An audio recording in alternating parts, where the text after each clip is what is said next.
Deus está presente e viva Jesus em nossos corações para sempre.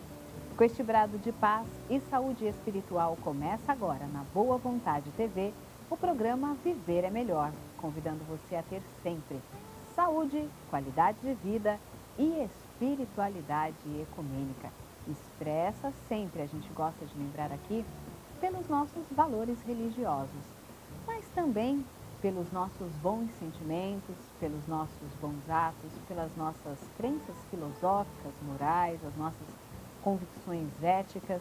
Tudo isso expressa a nossa espiritualidade e faz com que nós possamos encontrar também o equilíbrio para o espírito, para a mente, para o nosso corpo e assim mantermos a nossa saúde integral. Todos os dias o programa Viver é Melhor vai ao ar para levar a você informação de qualidade para que você tenha qualidade de vida e possa viver bem sempre. Hoje nós vamos falar sobre um assunto muitíssimo importante, os exames para a saúde da mulher. As mulheres, que já vivem mais do que os homens, tiveram um aumento ainda maior na expectativa de vida ao nascer, saindo de 77,7 anos em 2011 para 78,3 anos em 2012, um acréscimo de 6 meses e 25 dias. E como isso se reflete no cuidado com a saúde da mulher? Bom, nós vamos ficar sabendo de tudo isso no programa de hoje e recebemos para esclarecer as nossas dúvidas a doutora Paula Beatriz Tavares Fitbeck, ginecologista obstetra, atua em ginecologia obstetrícia com ênfase em reprodução humana na Clínica Mãe, também médica colaboradora do Centro de Reprodução Humana Mário Covas do Hospital das Clínicas da Faculdade de Medicina da USP, a Universidade de São Paulo. Doutora Paula, é um prazer tê-la aqui no programa Viver é Melhor. O prazer é meu. E hoje convido você a aprender mais sobre os exames, né? A importância dos exames para a saúde da mulher. Primeiramente, doutora Paula, eu gostaria que a senhora comentasse para a gente sobre esse dado tão importante. As mulheres, já de muito tempo, a gente sabe pelas estatísticas, que vivem mais tempo que os homens. E esse tempo de vida vem aumentando cada vez mais. Isso. Uma das principais razões é que a mulher ela tem a proteção, que a gente chama de proteção cardiovascular, que ela é devida à produção de estradiol ovariano. Tá? Então, essa produção hormonal, que ela é bem maior na mulher em relação ao homem, ela faz que durante a vida reprodutiva, ou seja, até a menopausa, a mulher tenha essa proteção cardiovascular maior do que o homem. Tá? Um dado importante é, após o início da menopausa, que se dá em média aos 50 anos na população brasileira, essa proteção ela já não existe mais. Então, outros fatores influenciam. Tá?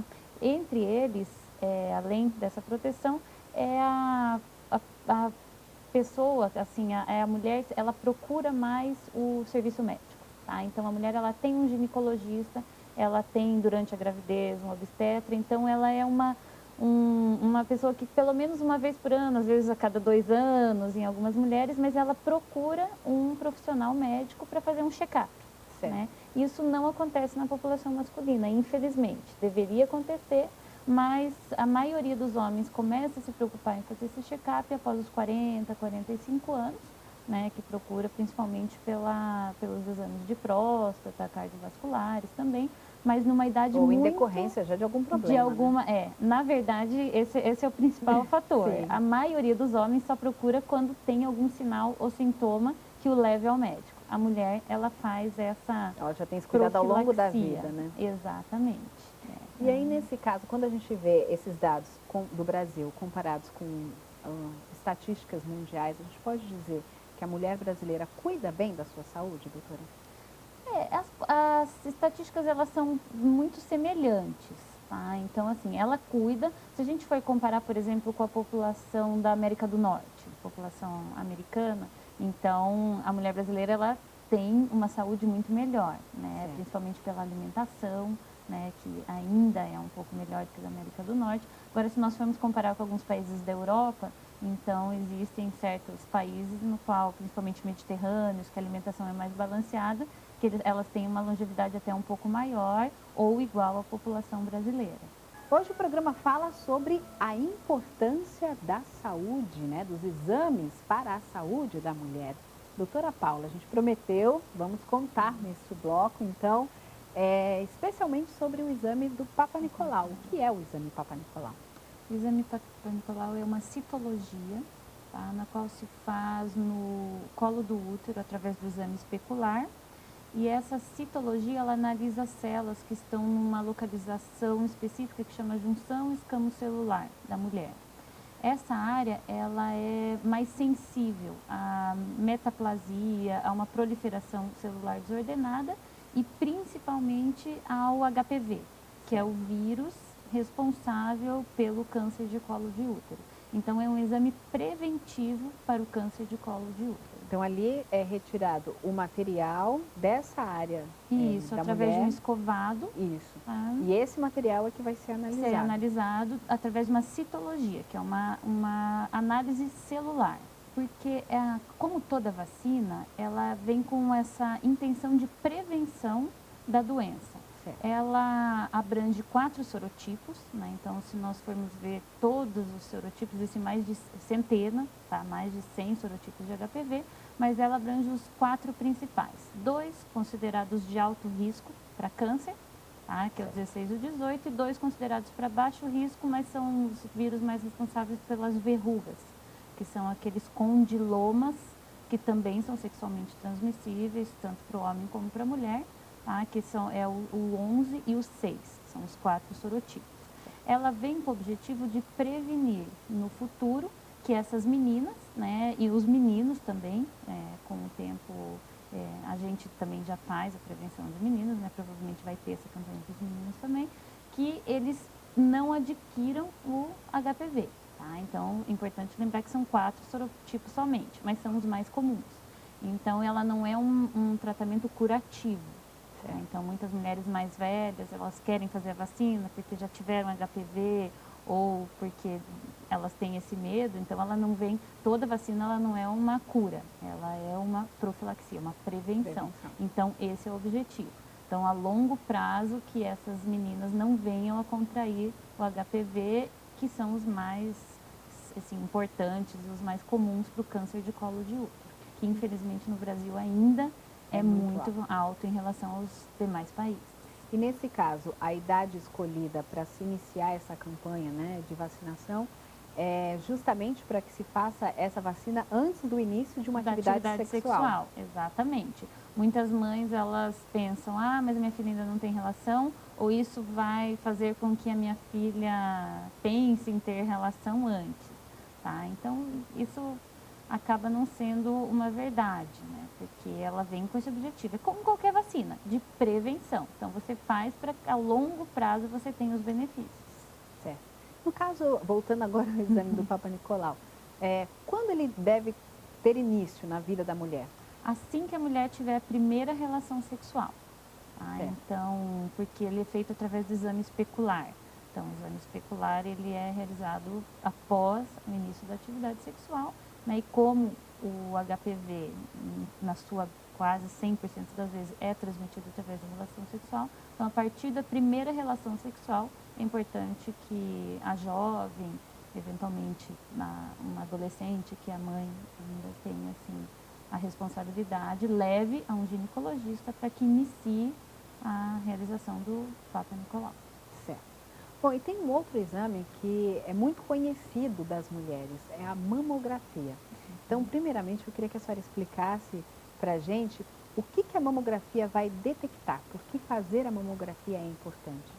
A mamografia, ela é um exame de imagem, tá? Na qual ela avalia lesões pré-malignas e malignas para o câncer de mama. Tá? Então, lesões pré-malignas são aquelas que têm um risco maior de virar um câncer. Então, ela é um exame preventivo também. Exatamente. No caso já de lesões de câncer estabelecida, ela indica daí a realização de um exame mais específico, realmente baseado no anátomo patológico, então numa biópsia dirigida uma punção ou um core biopsy, que a gente chama que vai e tira uma parte daquela lesão, para que seja feita uma histologia. Daí é um exame mais específico para confirmar o câncer e, no caso, o tipo de câncer, para que seja feito o tratamento direcionado. Porque não existe um só tipo de câncer. Sim. Então, ela direciona para a realização desse exame. No caso da mamografia, ela vai detectar especialmente essas mudanças e possibilidades de desenvolvimento do câncer, ou ela pode também trazer imagens e ajudar no diagnóstico de outras doenças? Sim, de outras doenças. Por exemplo, alguns cistos benignos mesmo de mama. Existe um muito comum, que a maioria das mulheres se preocupa muito, porque às vezes ele é volumoso, ele é sólido, que chama fibroadenoma, que também é diagnosticado na mamografia. Às vezes, mulheres que usam prótese podem ter algum problema na prótese, então também isso é detectado nesse exame de mamografia, junto com o ultrassom também, né? Então, às vezes, quando tem um encapsulamento ou um extravasamento, há um tempo atrás, isso foi bastante frequente, né? Então, em todas as doenças da mama, algumas vezes associada ao ultrassom de mamas também. Em algumas mulheres, principalmente nas mais jovens, nos quais ainda não ocorreu a lipossubstituição, tá? Que é uma substituição da gordura nas mulheres mais velhas. Isso às vezes tem que ser associado ao ultrassom, porque só a mamografia não consegue identificar. Isso é importante. Então, quando a mulher é mais jovem, é importante que se peça o ultrassom também associado, porque a mamografia ela não é tão sensível para algumas lesões assim. Certo. Agora, com exceção desses casos em que o próprio ginecologista vai fazer essa observação e o pedido do exame, este é um tipo de exame que a mulher tem que fazer a partir de uma fase de mais amadurecimento na vida, né, doutora? Regularmente. É indicado que se faça entre os 35 e 40 anos uma mamografia de base, então para que você tenha um exame de controle nesse período, e após os 40 anos, anualmente ou a cada 2 anos, em alguns casos. Porque este é o período em que a incidência do câncer de mama aumenta? É muito maior, exatamente. Agora, em mulheres que têm uma história familiar importante, então, em mulheres que têm a mãe, a irmã, parentes de primeiro ou segundo grau que tiveram câncer de mama muito cedo, após os 35 anos já é indicado que ela faça. Explica pra gente, doutora Paula, o que é a histeroscopia. A histeroscopia é um exame de imagem, na qual você vai com uma câmera bem fininha através do colo do útero. Então, você entra na cavidade endometrial, que é a cavidade uterina, com essa câmera, e você tem uma lente de aumento. Então, você vê uma imagem real do que está acontecendo dentro desse endométrio. Certo. E aí, quais são as recomendações para este exame, né? Quem precisa fazer? Tá. Então, a histeroscopia ela tem algumas recomendações específicas, tá? Então, ele não é um exame que deve ser realizado de rotina para todas as pacientes. Um grupo importante são as mulheres pós-menopausa que apresentam um espessamento endometrial, tá? Então, essas mulheres que apresentam esse espessamento estão ou não em uso de terapia de reprodução hormonal, de acordo com a espessura que você vê ao ultrassom, é indicado que se faça para excluir malignidade, então excluir que essa mulher tem um câncer de endométrio. Ela é utilizada também em casos em que você quer fazer um diagnóstico de alguma doença ginecológica específica no endométrio, então miomas submucosos, pólipos endometriais e algumas hiperplasias endometriais. Então também é um exame específico, você vai com essa câmera e geralmente você faz uma biópsia ou já faz uma histeroscopia daí cirúrgica, no mesmo tempo cirúrgico. Tá? A maioria das histeroscopias ela é feita com sedação também, porque é um exame um pouquinho desagradável. Quando você já tem esse indício que você vai precisar fazer uma abordagem maior, você já se prepara com uma anestesia para essa paciente, para que você faça tudo no mesmo tempo cirúrgico. E um outro grupo que é importante é o grupo com infertilidade. Tá? Então, na maioria das mulheres com infertilidade, é um exame importante para que você exclua causas uterinas e endometriais de infertilidade. Certo. E existe contraindicação para esse exame? Contraindicações depende muito na verdade, a contraindicação é você não ter a indicação. Tá? Então, ela, obviamente, se você não vai fazer uma histeroscopia de rotina para todo mundo. Então, ela tem que ter a indicação. Contraindicação, eventualmente, se ela precisar de uma anestesia, ela tiver algum problema de saúde que impossibilite a realização dessa anestesia, tá? Então, algumas doenças cardíacas graves, assim, a gente evita de fazer desnecessariamente. Mas com a indicação precisa, não. Você tem, assim, se você tiver a indicação, não existe nenhuma contraindicação, nenhum problema. E uma coisa que a senhora falava, que eu achei bem interessante a gente trazer aqui também para destacar, é que esse exame contribui aí na busca por causas de infertilidade. Exatamente. Então, é um outro recurso também da medicina para ajudar na reprodução humana. Com certeza. Nós realizamos quase que de rotina nas pacientes que vão fazer um tratamento de reprodução assistida, porque o endométrio, que é o que a gente avalia, Sim. é onde existe a implantação embrionária, né? Então, que vai receber o embrião, seja numa gestação natural ou numa gestação com reprodução assistida. Então, é importante que o endométrio esteja 100% normal para que a gente tenha uma gestação. Tá certo. Bom, e tem um outro exame importantíssimo, com um nome também um pouco mais difícil, complicado, mas esse eu acho que as mulheres conhecem um pouco mais, que é a colonoscopia. Então, vamos começar também explicando o que é ela. A colonoscopia também é um exame de imagem, no qual você vai com colonoscópio, que tem uma câmerazinha Também semelhante também no colonoscópio, na pontinha, e você avalia todo o trato gastrointestinal, o trato intestinal, perdão, através do reto. Então, você geralmente com sedação também, que é um exame um tanto quanto desagradável. Então, você faz um preparo intestinal antes e o gastroenterologista, ele entra com essa câmera através do ânus, do orifício anal, e ele atravessa todo o intestino grosso, ele vai e avalia imagens que podem levar ao câncer, porque o câncer gastrointestinal, ele também é muito frequente após os 40 anos. Tá? Então, na saúde da mulher, ele é indicado quando a mulher ela tem mais de 40 anos. Tá? Em alguns casos se faz mais frequente, a cada 2 anos, às vezes a cada 3 e a cada 5 anos, de acordo com os critérios da paciente. Certo. E existiria, assim, alguma coisa que leve a essa recomendação médica antes desse período? Sintomas, por exemplo, que poderiam exigir uma colonoscopia? Sim, com certeza. Então, algumas mulheres, elas têm sangramento nas fezes, tá? Então, a presença de sangramento nas fezes, ela é um indicativo de que pode haver alguma lesão, seja ela benigna, né? Então, algumas doenças de vertígula, por exemplo, podem levar a esse quadro, ou a um câncer. Então, a presença de sangue nas fezes, a mudança da forma das fezes. Então, geralmente elas ficam muito mais finas, com raias de sangue, eventualmente também. Então, esses são indícios de que se tem que procurar.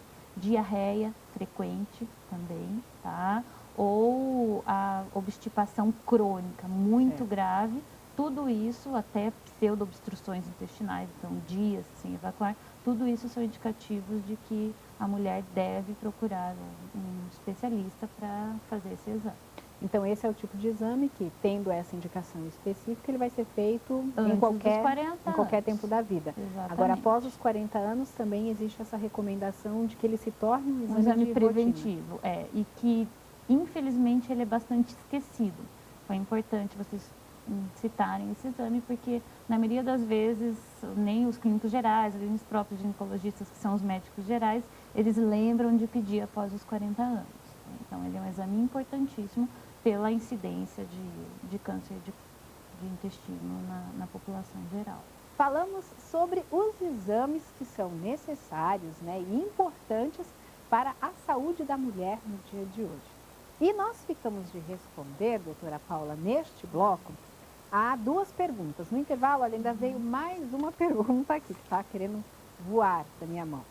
A Juliana Ramos, de Jundiaí, São Paulo. Tudo bem, Juliana? Ela pergunta o que é a vulvoscopia. E a outra Juliana Pereira, em São José dos Campos, nos acompanhando pelo canal 11. Muito obrigada, Juliana, a você em São José dos Campos e a todo o pessoal aí do Vale do Paraíba também pela audiência. Conta que tem 20 anos, foi ao ginecologista pela primeira vez e ele pediu alguns exames de sangue, urina e também colposcopia. Quer saber como é esse exame e para que ele serve? Então, respondendo as duas Julianas, a colposcopia e a vulvoscopia geralmente são exames complementares. Tá?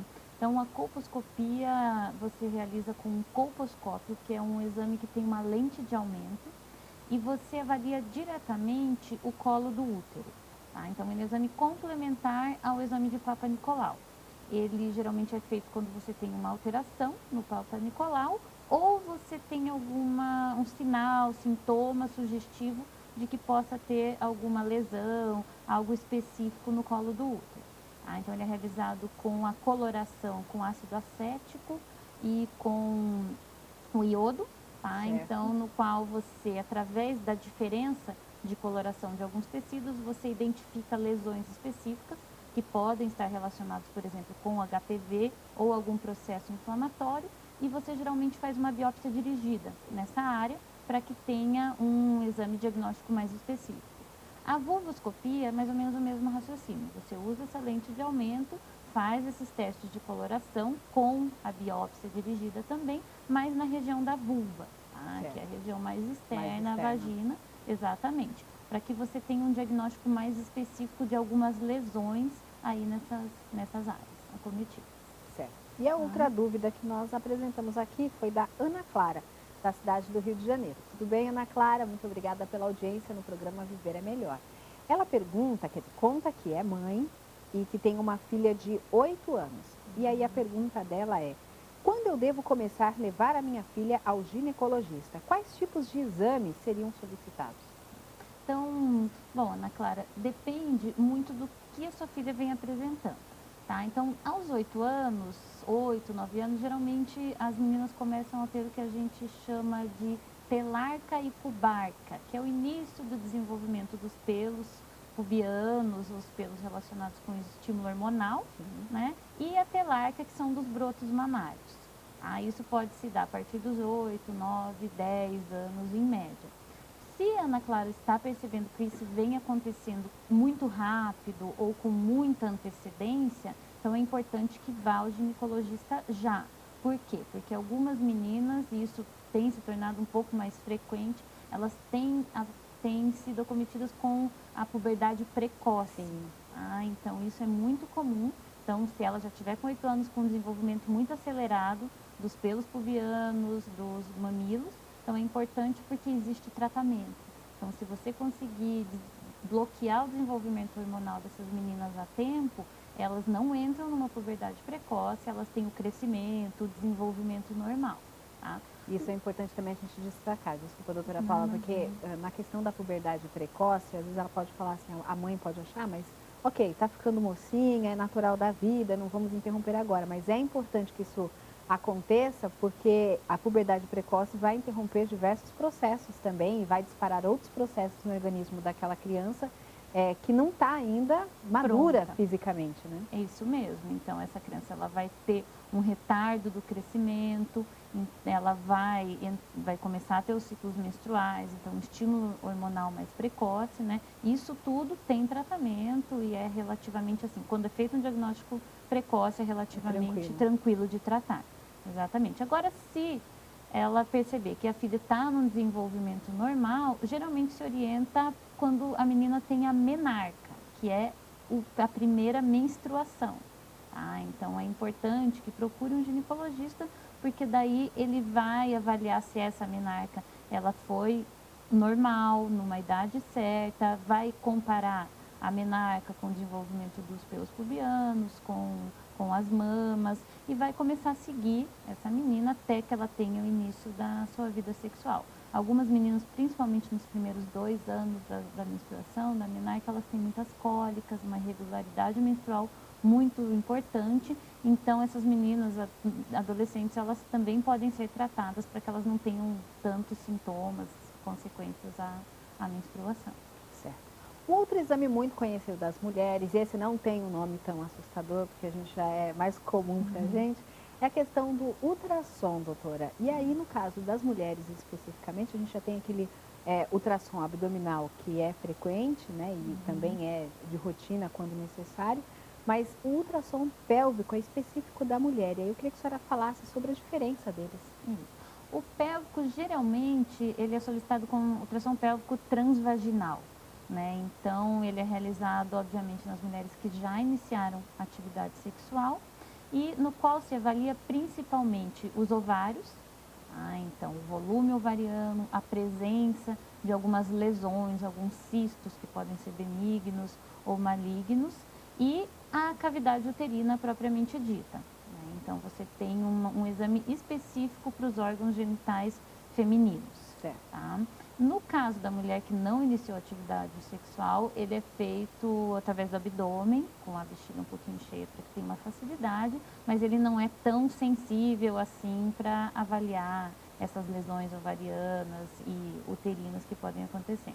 Então, doenças como miomas, pólipos endometriais, a presença aí de cistos ovarianos, avaliar a reserva ovariana em mulheres que buscam engravidar, mulheres com risco de infertilidade ou mulheres inférteis, ele é um exame fundamental, ele faz parte aí dos exames de rotina de todas as mulheres. Certo. E existe uma idade em que ele tem que ser feito constantemente, ou no caso deste exame específico, ele só vai ser pedido caso exista um possível diagnóstico, ou enfim, para confirmar algum diagnóstico médico?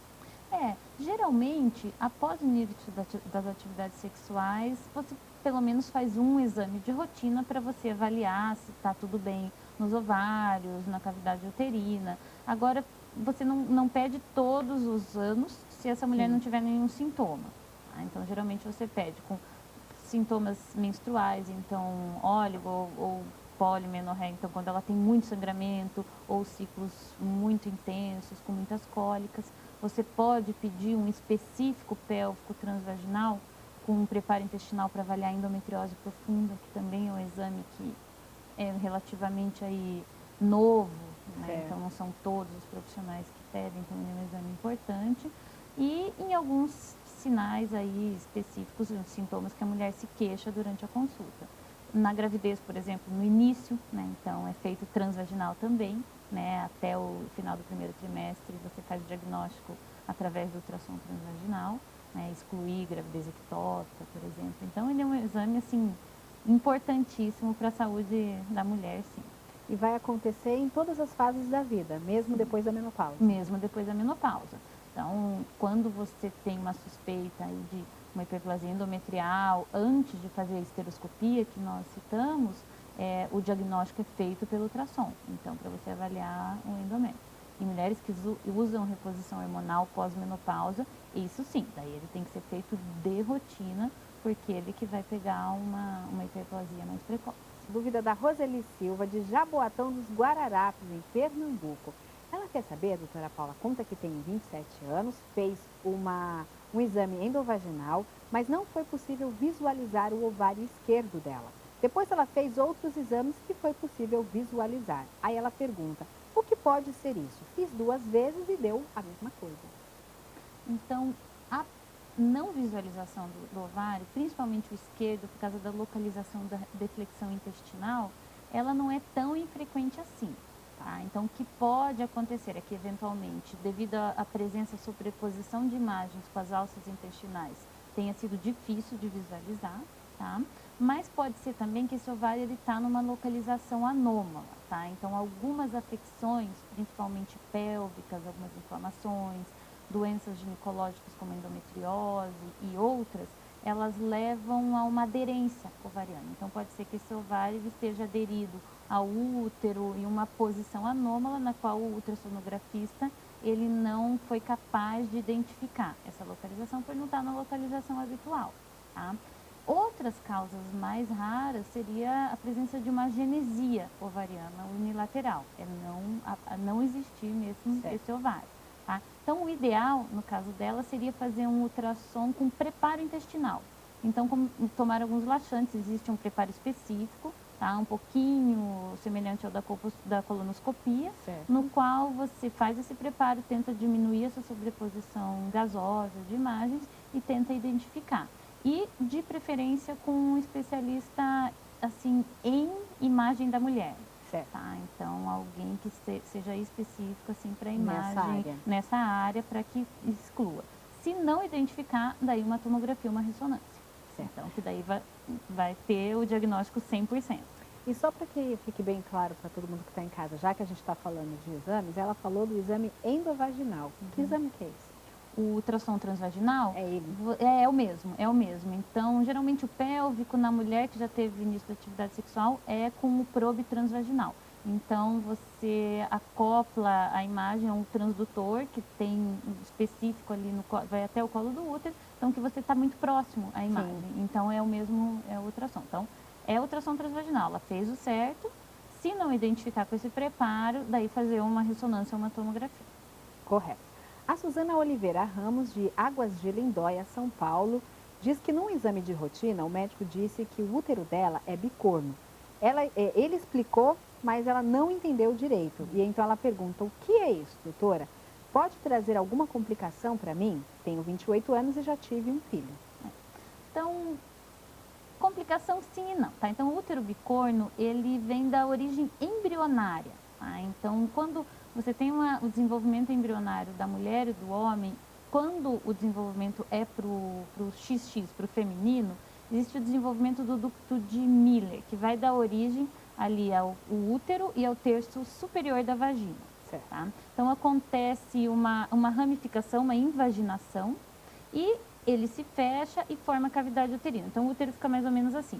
No caso do útero bicorno, foi parcial. Então, a mulher, ela fica com 2 cornos uterinos, ou seja, ela tem como se fosse 2 cavidades endometriais. Ela tem 2 endométrios, certo, um colo só, tá? E, em alguns casos, isso pode levar a um aumento do risco de abortamento, de dificuldade para engravidar, mas geralmente não. Geralmente a mulher tem, logicamente, a gravidez em um dos cornos só, né? Então, isso é uma gestação normal, tá?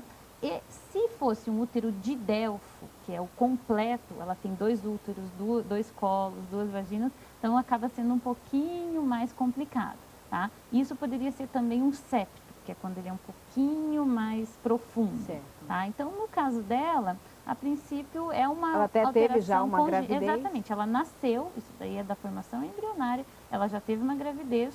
O que a gente sugere é, se ela tentar engravidar novamente, que ela faça um ultrassom precoce para ver que está tudo bem, tá? Ou se tiver alguma dificuldade, procurar um especialista. Mas na maioria dos casos não tem nenhuma repercussão muito importante, não. Tá certo. Bom, esperamos ter esclarecido a sua dúvida, Suzana, para que você possa entender então como funciona direitinho e faça esse acompanhamento médico aí dependendo do seu caso. Bom, a Clarinda Frovelato, de Cabreúva, São Paulo, pergunta se o uso de concepcional tem alguma relação com o câncer. Com o câncer de ovário, ele é um protetor, tá? Então, por quê? Porque o anticoncepcional, ele é anovulatório. Então, ele faz com que o ovário, ele não libere os picos ovulatórios, não tem ovulação. E naquela cicatriz que chama corpo lúteo, que a maioria das pessoas já ouviu falar por causa da gravidez, ela cria uma área de divisão celular muito intensa. Então, ali é que acontece a maioria das vezes os cânceres de ovário, tá? Não genéticos, não ligados a alguns genes específicos. Então, nesse caso, ele é até um protetor, tá? Em outros cânceres hormônio dependente, como por exemplo o câncer de mama, ele tem relação sim. Então, a mulher que tem um câncer de mama, geralmente relacionado com o receptor hormonal, ela não pode fazer uso de nenhum tipo de tratamento hormonal, incluindo o anticoncepcional, tá? Existem outros cânceres também que têm receptor hormonais, nos quais não é indicado, é contraindicado o uso do anticoncepcional. E aí é importante, mais uma vez, a gente lembrar que o especialista precisa ser consultado, porque ele que vai poder saber qual é especificamente o seu caso e qual o tratamento correto a ser desenvolvido. Doutora Paula, nós estamos chegando nos minutos finais do programa de hoje e ainda sobraram alguns exames para a gente falar. Então, eu queria que a senhora fizesse um destaque, né, de quais são os outros exames que são importantes para a saúde da mulher. Então, é importante que a mulher ela faça um check-up clínico geral, específico. Então, glicemia de jejum, então para ver risco de diabetes, resistência à insulina.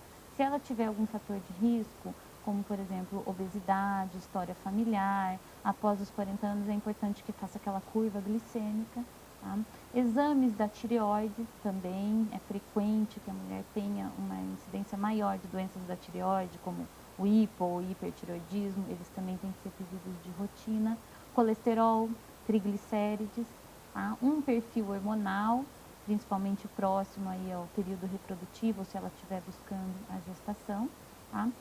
Citar também a densitometria óssea, que é um exame que avalia a densidade mineral óssea e principalmente o risco de osteopenia e osteoporose, que são mulher também é uma incidência muito grande. Muito grande, tá? Em mulheres, principalmente quando já começa a entrar no climatério, próximo à menopausa, porque você tem o início da queda do estradiol, que é um protetor, né, da densidade óssea, então isso também é importante. Mulheres que têm um fator de risco, né, então com mulheres que têm um índice de massa corpórea muito baixo, que têm história familiar, então é importante que seja pedido. Nós falamos da colonoscopia, mas é importante também a avaliação da parte alta, tá? Então fazer o exame do trato gastrointestinal alto também é importante.